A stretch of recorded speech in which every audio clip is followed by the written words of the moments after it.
So sa mga nakalipas natin mga video ay nag-explore tayo sa Dumaguete City, and for today's video guys, wala muna tayong explorations dahil nandito tayo ngayon sa bukid upang i-enjoy ang ating bakasyon. And for today's video nga pala mga kaibigan ay wala muna tayong exploration video dahil nga mga kaibigan ay nandito tayo ngayon sa bukid or countryside, kaya enjoy muna natin ang mga bakasyon natin kasi walang klase. At hopefully naman mga kaibigan maintindihan ninyo dahil mahirap nga gumawa ng content ng exploration natin. At ngayon babalik tayo sa ating kwento.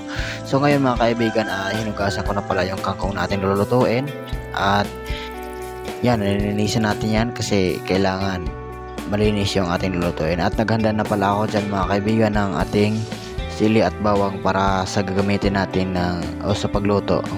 At ngayon mga kaibigan ay inislice na natin yan para mas maging mabango yung ating lulutuin na adobong kangkong. At yung mga kaibigan ay time-lapse muna natin para mas mabilis tingnan yung ating ginagawa.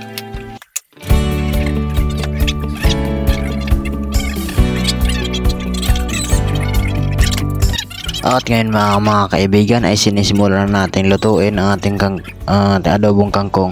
At inalagay ko na nga yung ating mga seasoning para mas mabango yung ating lulutuin.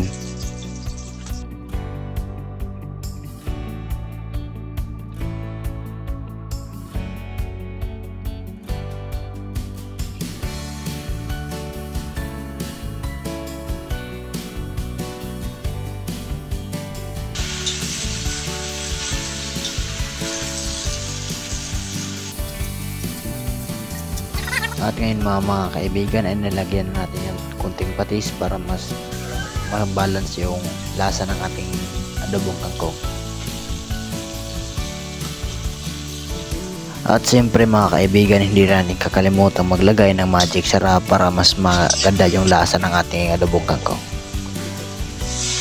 At ngayon mga kaibigan, nilagyan natin ng kunting mainit na tubig para mas maganda yung lasa at may sabaw. At ngayon nga mga kaibigan ay tapos na ating lutuin at ready to serve na ang ating nilutong kangkong. At ngayon sisimulan na natin itong kainin. Let's go!